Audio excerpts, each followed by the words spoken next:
So friends, in previous video we have seen two types of routes of transmission, contact transmission and vehicle transmission. Now we will start with vector transmission. So friends, what are vectors? As you all know, vectors are nothing but any type of agents which are responsible for the transfer of pathogen from source of infection to the reservoir. For example जसे आपले insects, house flies, birds हे सगळे येतात बेटा वेक्टर्समध्ये. For example diseases transmitted by arthropods. Arthropods म्हणजे तेच जे मी आता म्हटलं, इन्सेक्ट झाले, हनीबीज हो गए, देन हाऊस फ्लाईज हो गए और टर्माइट्स हो गए. So all these comes under arthropods and all are called as vectors. आता यांच्या कोणत्या कोणत्या ऍक्टिव्हिटीजमुळे आपल्या बॉडीमध्ये पॅथोजनची एंट्री होऊ शकते आपल्या बॉडीत, म्हणजे ससेप्टेबल पर्सनच्या बॉडीमध्ये.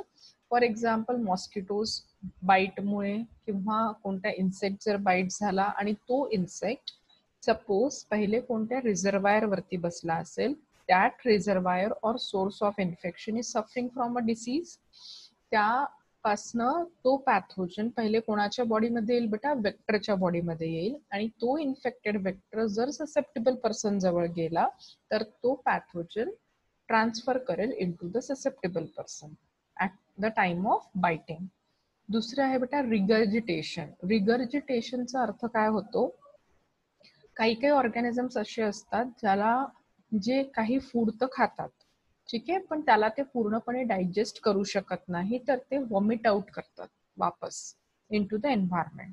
त्या वॉमिटिंगला म्हटलं जातं regurgitation. Then next is scratching in faecal matter. जसे की आपल्या फ्लाईज किंवा जे घाणेरडे इन्सेक्ट्स असतात जे फिकल मॅटरवरती बसतात आणि त्यांचे जे क्लॉस किंवा त्यांचे जे स्पाइक्स किंवा प्रोबोसिस असतात त्याला त्या फिकल मॅटरमध्ये जे ऑर्गॅनिझम्स असतील ते स्टिकअप होतील.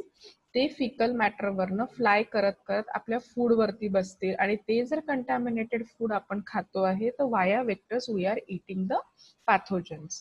So scratching in faecal matter, scratch करणं म्हणजे त्याच्यावरती बसून त्याला पुरतडणं किंवा स्प्रेड करणं, that is nothing but scratching in faecal matter. Then contamination of host with body fluids of vector. So all these acts are carried out by arthropods किंवा vectors आणि या वेक्टर्समुळे आपल्या बॉडीमध्ये डिसीजेस ट्रान्समिट होऊ शकतात. इथे 1 मार्कचा एक क्वेश्चन येऊ शकतो which is called as extrinsic incubation period. काल पहिल्या व्हिडिओमध्ये बेटा आपण बघितलं होतं इन्क्युबेशन पिरियड काय असतो. Incubation period is a time period between entry of pathogen up to the appearance of symptoms. पण इन ह्युमन बॉडी, जसं मी काल फूड इंटॉक्सिकेशन आणि फूड इन्फेक्शन मध्ये तुम्हाला प्रिव्हियस व्हिडिओमध्ये समजवलं होतं. आता इथे तो झाला बेटा intrinsic incubation period. Intrinsic incubation period म्हणजे आपल्या बॉडीमध्ये पॅथोजन गेला त्या पिरियड पासून आपल्याला सिम्पटम दिसेपर्यंतचा जो वेळ आहे that is called as intrinsic incubation period. इथे एक नवीन टर्म त्यांनी दिली आहे which is called as extrinsic incubation period. Extrinsic म्हणजे बेटा बाहेर, इंट्रिन्सिक म्हणजे आतमध्ये. एक्सट्रिन्सिकचा अर्थ काय होतो, इन्क्युबेशन पिरियडची definition remains same. Incubation period म्हणजे entry of pathogen up to the appearance of symptoms, ठीक आहे. पण आता कोणाच्या बॉडीमध्ये, जर ते होस्टच्या बॉडीमध्ये तो पिरियड आपण कॅल्क्युलेट करतो आहे then it is called as intrinsic. पण जर वेक्टरच्या बॉडीमध्ये आपण तो पिरियड कॅल्क्युलेट करतो आहे then that is called as extrinsic incubation period. आता याला समजून घ्या थोडंसं. Just we will take the example. Suppose street food तुम्ही लोक खाता, ठीक आहे, म्हणजे आपण सगळेच लोक ईट करतो. तर त्या street food for example fried rice, got it, तर त्या जो काही त्याचा एजंट असेल ज्याने ते स्ट्रीट फूड बनवलेलं आहे it is open for example, आणि त्याच्यावरती जर हाऊस फ्लाईज किंवा कोणते पण इन्सेक्ट येऊन बसतात आहे, गॉट इट. तर काय होत आहे, ते इन्सेक्ट पहिले कुठून तरी फिकल मॅटरवरती वगैरे जर बसले असतील तर त्यांच्या पायांना ते सगळं पॅथोजन्स आणि ते सगळं डर्टी थिंग्स स्टिकअप झालं असेल नंतर ते वेक्टर म्हणजेच की हाऊसफ्लायज किंवा कोणते पण ऑर्थ्रोपोड्स कुठे बसतील बेटा, फ्राईड राईस वरती. For example, now they are transferring those pathogens or mosquito we can gate.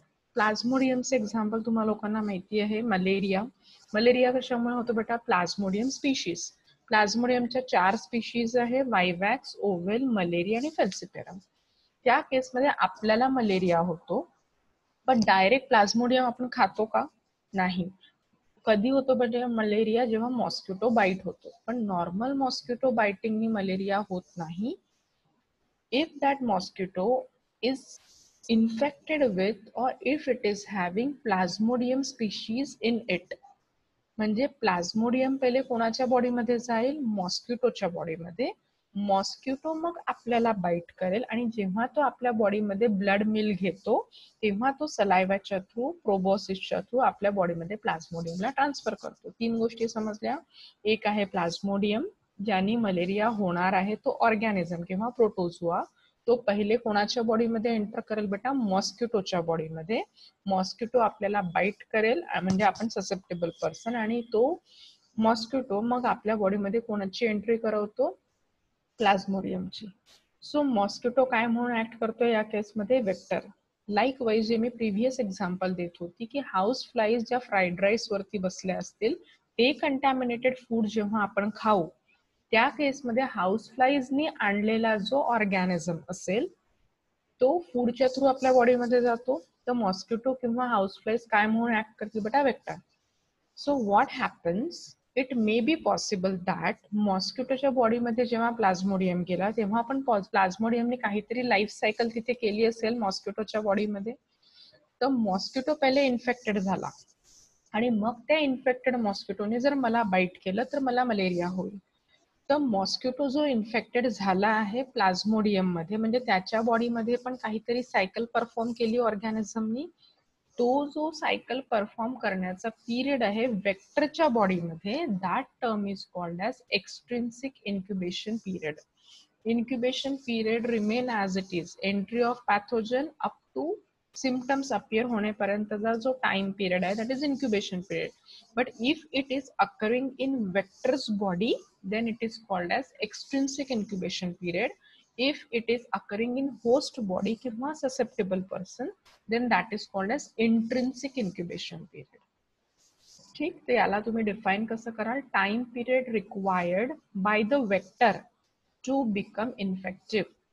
म्हणजे वेक्टरच्या बॉडीमध्ये गेल्यानंतर तो ऑर्गॅनिझम सिम्पटम्स कॉज करेल, म्हणजे तो वेक्टर काय बनेल बेटा, इन्फेक्टिव्ह. म्हणजे जेव्हा तो मला बाईट करेल तेव्हा माझ्या बॉडीमध्ये पॅथोजन्स ट्रान्सफर करेल, म्हणजे इन्फेक्शन करेल. So time period required by the vector to become infective is called as extrinsic incubation period. Got it? Then कोणत्या टाईपचं ट्रान्समिशन वेक्टर्स करू शकतात? Which type of transmission does vector cause? There are 2 types of transmissions caused by the vector. Rather, there are 2 different ways of transmission by the vector. One is called as mechanical transmission, other is called as biological transmission. What do you mean by mechanical transmission? If pathogens are carried by the vector mechanically, mechanical म्हणजे suppose रब झाली skin, suppose मुंगी चावली आणि suppose मी त्याला खूप scratch केलं, that is called as mechanical. Or forget about human beings, plants मध्ये, if one plant is normal healthy plant and other is infected plant, आणि सपोज त्या दोघांचे लीफ एकमेकांना क्रश होतात आहे किंवा रब होतात आहे, तर या इन्फेक्टेड प्लांट तिथे सॅप राहील आहे, सेल सॅप म्हणजे बेटा जो फ्लुइड निघतो त्या लीफ मधनं, तो फ्लुइड एंटर होईल आहे हेल्दी प्लांट्स मध्ये, that is called as mechanical transmission. Got it? Pathogens are carried by the vector mechanically. आता मेकॅनिकलीचा अजून एक एक्झाम्पल मी सांगते. फॉर एक्झाम्पल, एखादा बटरफ्लाईज घ्या. बटरफ्लाईज प्लांट वरती बसले आहे, प्लांट मध्ये ते पोलन ग्रेन्स वगैरे घेतात. At the time of that eating, suppose त्या बटरफ्लाईजच्या लेग्स वरती एखादा पॅथोजन अटॅच्ड आहे. आता तो बटरफ्लाय फ्लाय करून होऊ शकतो की आपल्या घरच्या कोणत्या फूड वरती बसेल किंवा कोणत्या ड्रिंकिंग वॉटर मध्ये असू शकतो किंवा कुठे पण, any of the way he is transferring that pathogen from any source through its legs into our food or water. And if that contaminated food we are eating, then we may suffer from the disease. So that type of transmission is called as mechanical one. ठीक आहे. म्हणजे आता त्या house flies किंवा मॉस्किटोच्या लेग्सला तो bacteria attach होऊन आलेला आहे. तो त्या मॉस्किटोच्या बॉडीच्या आतमध्ये गेलाय का बेटा? नाही. म्हणजे वेक्टरच्या बॉडीच्या आतमध्ये तो बॅक्टेरिया नाही गेला, जस्ट त्याच्या लेग्सला चिपकून तो एका प्लेस पासून दुसऱ्या प्लेसमध्ये ट्रान्सफर झाला. That is called as mechanical transmission. Pathogens never enter inside the body of vector.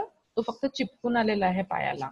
Do not multiply or develop or both. म्हणजे तो त्या वेक्टरच्या बॉडीमध्ये पण नाही गेला, मल्टिप्लाय पण नाही झाला, फक्त तो त्याच्या पायाला चिपकून एका जागेवरनं दुसऱ्या जागेवरती ट्रान्सफर झाला. That is called as mechanical transmission. आता बघा बेटा, सपोज तो पॅथोजन वेक्टरच्या बॉडीच्या आतमध्ये गेलाच नाही, फक्त पायाला चिपकून ट्रान्सफर झाला. जर तो बॉडीच्या आतमध्ये गेलाच नाही आहे तर तो डिसीज कॉज करेल का वेक्टरला? नहीं करेगा, बिकॉज त्याला जे फेवरेबल एनवायरमेंट उसको चाहिए वो फेवरेबल एनवायरमेंट उसको मिलेगा ही नहीं. वो जस्ट थोड़े देर के लिए लेग्स को चिपक के दूसरे जगह पे ट्रांसफर हुआ.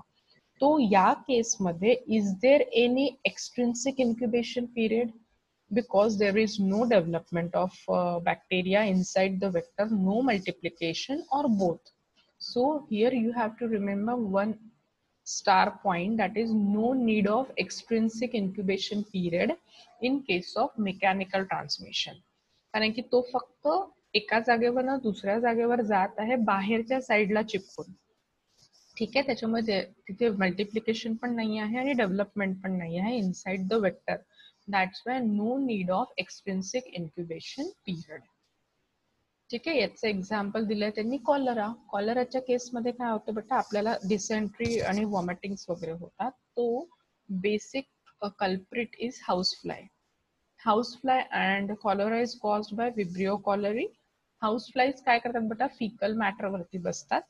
फिकल मॅटर मध्ये जे काही पॅथोजन्स आहेत त्यांना कॅरी आउट करतात कुठपर्यंत, अनकवर्ड फूड मध्ये ड्रॉप करतात.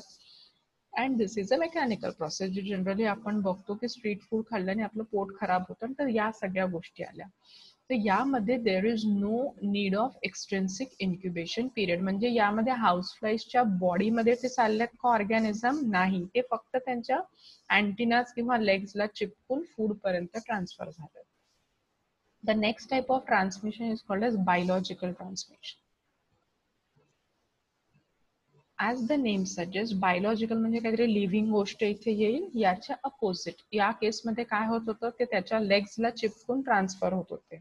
In this case what will happen here, organism first enter into the body of vector and then from vector's body it will transfer to the susceptible person, like that of malaria. Just now I have explained what happens in case of malaria. Plasmodium first enters into the mosquito. तिथे तो त्याची cycle complete करेल and then that infected mosquito will bite us and we may suffer from malaria. तर इथे एक्सट्रिन्सिक incubation period येईल की नाही? But naturally येईल बेटा, कारण की प्लाझ्मोडियम मॉस्किटो मध्ये जाईल, मल्टिप्लाय होईल, इन्फेक्शन कॉज करेल. मग तो इन्फेक्टेड मॉस्किटो जर मला बाईट होतो आहे, then I will suffer from malaria. So here always there is pathogen present inside the vector, multiply, develop or both. म्हणजे तो मल्टिप्लाय पण होऊ शकतो, डेव्हलप पण होऊ शकतो किंवा दोन्ही होऊ शकतो. So there are 3 different terms. मग मी एक्सप्लेन करते ते. Here there is need of extrinsic incubation period. So this is the major difference between mechanical transmission and biological.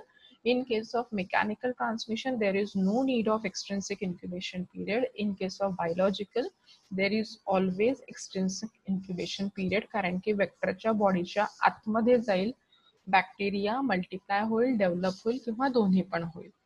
So on the basis of that there are 3 types of biological transmission. One is called as propagative transmission. second is called as cyclopropagative transmission, and third is called as cyclodevelopmental transmission.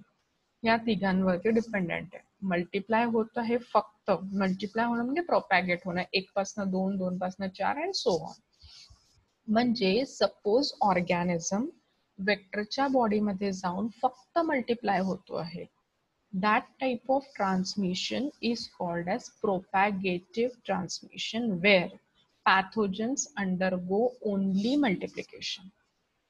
If it undergoes multiplication plus development, म्हणजे स्वतःला grow पण करतोय तो, multiply तो होतोच आहे but development पण होते आहे, such type of transmission is called as cyclopropagative. पहिलं काय होतं बेटा, propagative, only multiplication.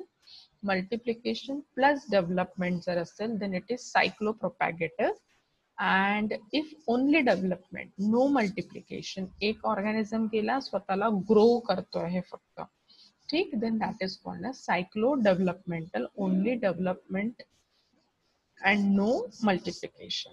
So this is about vector transmission. 2.5 marks साठी हे येऊ शकेल. आणि जर मल्टिपल चॉईस क्वेश्चनची एक्झाम झाली तुमची तर इथे खूप सारे छोटे छोटे क्वेश्चन्स आरामात मिळतील. एक्सट्रिन्सिक इन्क्युबेशन पिरियड कोणामध्ये असतो, कोणामध्ये नसतो, प्रोपॅगेटिव्ह काय आहे, सायक्लोप्रोपॅगेटिव्ह काय आहे, रिगर्जिटेशन म्हणजे काय, ऑर्थ्रोपोड्सचे एक्झाम्पल्स ते देऊ शकतात. तर हे MCQs पण तुम्हा लोकांना या टॉपिक मधनं मिळतील. Next type of routes of transmission. See, we have finished contact transmission, vehicle transmission in previous video. Now we have finished vector transmission. Next one is air transmission and vertical transmission. Air transmission is interested because whatever we are going today, this pandemic situation of COVID-19 is the example of air transmission. Okay? Or it is called as airborne diseases. So these airborne diseases are, or air is basically responsible for the transfer of communicable disease, and all these diseases are related to respiratory tract infection. It enters via inhalation through nose. They are also called as airborne diseases where portal of entry, gastrointestinal tract infection असेल बेटा तेव्हा portal of entry is mouth. ठीक है? If it is airborne infection, then portal, or respiratory tract infection, then portal of entry is nose, and affected part is lungs. Gastrointestinal मध्ये affected part is either stomach or abdominal area or intestine. And related symptoms is dysentery, vomiting, diarrhea. But in case of airborne infection, lungs gets affected, simultaneously heart get affected, respiratory tract completely blocks, or pneumonia, such type of symptoms will appear. Fine. Now this air transmission, rather these airborne diseases are basically categorized into 3 different parts: droplet infection, droplet nuclei infection, and infected dust infection. 3 types of airborne diseases are there, or infections. First is called as droplet infection. Second is called as droplet nuclei infection. And third is called as infected dust infection. See the difference between these 3. Very minute differences there. No doubt pathogens are present in air in all the 3 cases. But when you will use the word droplet infection, if I am a patient suffering from any airborne infection, and if during the act of sneezing and coughing, म्हणजे शिंकणं किंवा खोकलणं या केसमध्ये I expels pathogen from my body, माझ्या बॉडीमधनं pathogen expel होतील म्हणजे बाहेर येतील. कोणत्या फॉर्म मध्ये बेटा? ड्रॉपलेटच्या फॉर्म मध्ये. म्हणजे जे काही आपलं नेझल सिक्रिशन किंवा सलायवाचं जे, इफ आय एम कफिंग, जे काही सिक्रिशन आहे त्याच्यामध्ये वॉटर ड्रॉपलेट्सच्या आतमध्ये पॅथोजन एम्बेडेड आहे. And if such droplets, if it is spread in the air and during that area, if some healthy individual come in contact with it, and if he or she inhales that air, then by act of inhalation त्या surrounding मधले droplet दुसऱ्या ऑर्गॅनिझमच्या बॉडीमध्ये जाऊ शकतात. Such type of infection is called as droplet infection. Patient expel pathogen during the act of sneezing, coughing. ज्याच्यामधनं काय बाहेर निघतो बेटा? ड्रॉपलेट. ड्रॉपलेट काय आहे? आतमध्ये पॅथोजन आणि त्याच्या बाजूला एक म्युकसची लेयर आहे. या पर्टिक्युलर ड्रॉपलेटचा साईज असतो 5 माइक्रोन किंवा त्याच्यापेक्षा जास्ती. 1 मार्क के लिए याद रखना, ड्रॉपलेट का साइज कितना होता है? 5 माइक्रॉन्स और उससे ज्यादा. तो ये जो साइज के पार्टिकल्स होते हैं, as they are quite bigger in size, they travel a distance up to some extent. ठीक आहे, कितना डिस्टेंस वो ट्रॅव्हल कर सकते हैं? ओनली 10 मीटर्स पर्यंत ते जाऊ शकतात. ठीक है, 10 मीटर्स तक का ही डिस्टेंस वो ट्रेवल कर सकते हैं, उससे ज्यादा नहीं, उसके बाद वो सेटल हो जाएंगे जमीन पे. So such type of infection is called as droplet infection. Best example है उसका कॉमन कोल्ड हो गया, इन्फ्लुएंजा हो गया, अपना कोविड-19 is the example of droplet infection. So that's why social distancing maintain करना चाहिए, मास्क पहनना चाहिए, ये सारी precautionary measures we are taking. Next one is droplet nuclei infection.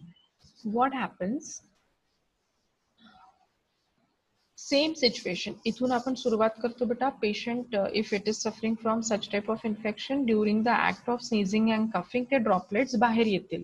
Droplets may reach to the host, म्हणजे जो susceptible person आहे त्याच्या बॉडीला जेव्हा ते टच होतील तर त्यांच्या बाहेरची जी म्युकस लेयर आहे it disappear or it will break आणि त्याच्यातनं पॅथोजन रिलीज होईल. तो जो पॅथोजन रिलीज झाला आहे that is called as droplet nuclei and such infection is called as droplet nuclei infection. Now what about the size of that nuclei? But naturally it is lesser than 5 micron. 5 micron कधी होतं बेटा? जेव्हा पॅथोजनच्या बाजूला ती layer होती. आता ती layer disturb झाली आहे, म्हणजे आतमध्ये फक्त कोण उरलाय? पॅथोजन. तर त्या पॅथोजनचा साईज त्या ड्रॉपलेट पेक्षा कमीच राहील. सो ड्रॉपलेट न्यूक्लियाचा जो साईज असतो that is less than 5 micron. आता 5 मायक्रॉन पेक्षा साईज कमी आहे म्हणजे लाइटर वेट आहे. If it is a lighter weight it can travel a much larger distance as compared to the droplet. तर जास्ती स्प्रेड व्हायचे चान्सेस कोणत्या इन्फेक्शनचे बेटा? Droplet nuclei as compared to droplet infection. So these smaller particle remain suspended in the air for longer period of time. ठीक? So this is droplet nuclei and the last one is infected dust infection. काय होतं infected dust मध्ये? हे जे काही droplets आहेत they can clump together to form a bigger drop and that bigger drop gets settled on a surface, settle at the bottom of the floor किंवा bed किंवा table, and during the act of bedding, bed making, dusting, sweeping, त्या केसमध्ये ते droplets lift होतात आणि अशा केसमध्ये जर एखादा ससेप्टेबल पर्सनने त्याला इनहेल केलं तर that person may suffer from disease. This is called as infected dust infection. So there are 3 different types of airborne diseases: droplet nuclei, droplet infection, droplet nuclei infection, and infected dust infection. Now the last type of transmission is nothing but vertical transmission. Vertical transmission, horizontal vertical वाला vertical नहीं आहे हे. Vertical transmission is nothing but transfer of disease from mother to fetus. Mother से लेके fetus मतलब baby तक एखादा disease अगर ट्रांसफर होता है that through placenta. As we all know mother womb is attached to the fetus via a thread which is called as placenta.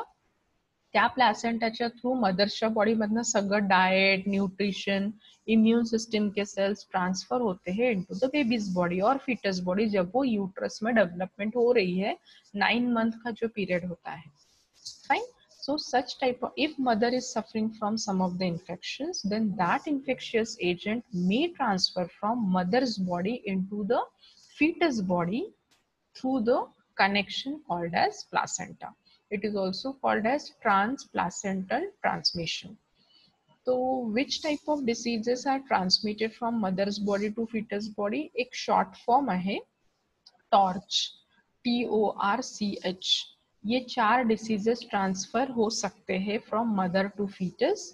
Torch stands for, 1 mark के लिए याद रखना, TO stands for toxoplasma gondii, causative agent of toxoplasmosis.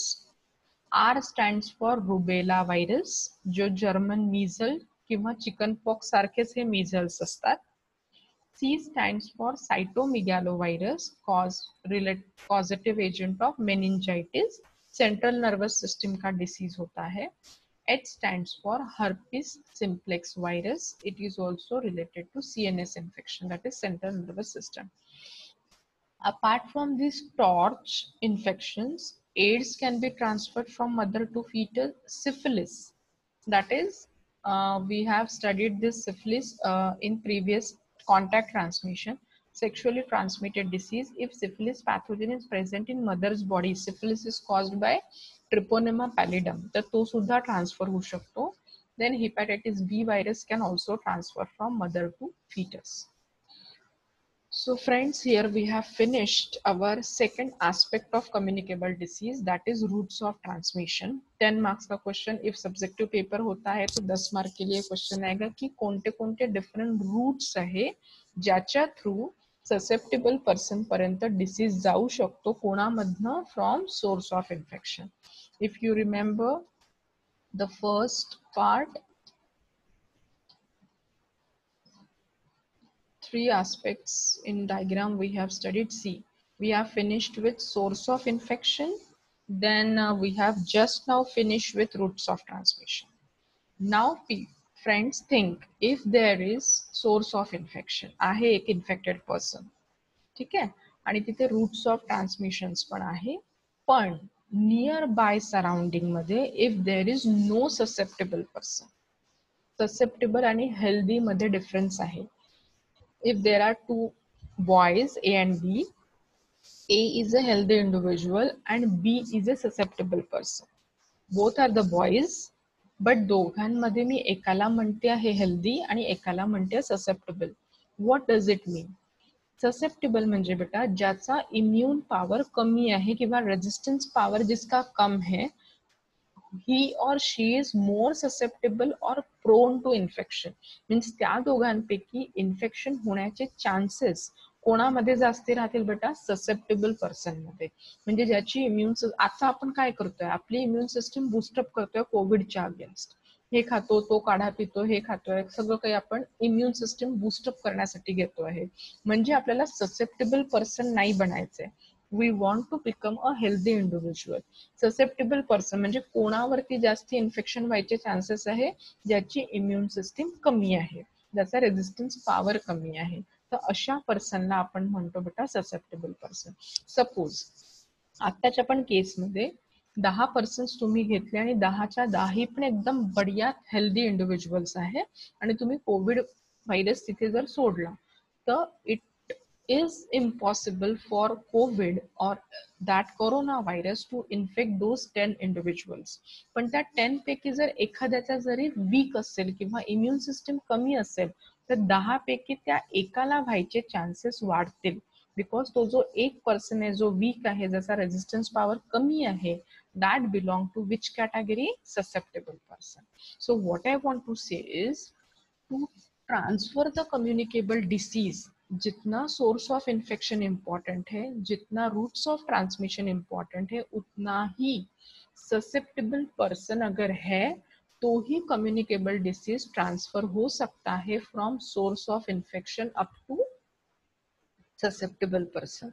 अगर ये box ही नहीं रहा अपने world में, तो डिसीजेस कितने तो भी लेवल में घट सकते हैं.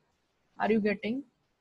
मतलब अगर अपने इम्यून सिस्टम अपन अच्छे से बढ़ाते हैं, अच्छे से अपना डाइट लेते, तो all are having a great immune power और resistance power. So this final box is not there. तो भले ही यहाँ पे कुछ 5-10 लोगों को हुआ है, लेकिन वो कम्युनिटी में स्प्रेड होगा क्या? नहीं, because all the people who are present in the community are the strong one. They are not susceptible person. तो मुझे बताना ये है कि कम्युनिकेबल डिसीजेस ट्रांसफर कब होंगे from one person to another. There should be all these three. Source of infection असायला पाहिजे, रूट्स ऑफ ट्रान्समिशन होने चाहिए, और ससेप्टेबल पॉप्युलेशन अगर है तो ही कम्युनिकेबल डिसीजेस ट्रांसफर होंगे. सो ये तीन में से वी हैव फिनिश्ड विद दिस to. Now we will see, or in next video we will discuss about susceptible person and rest of the part. Okay.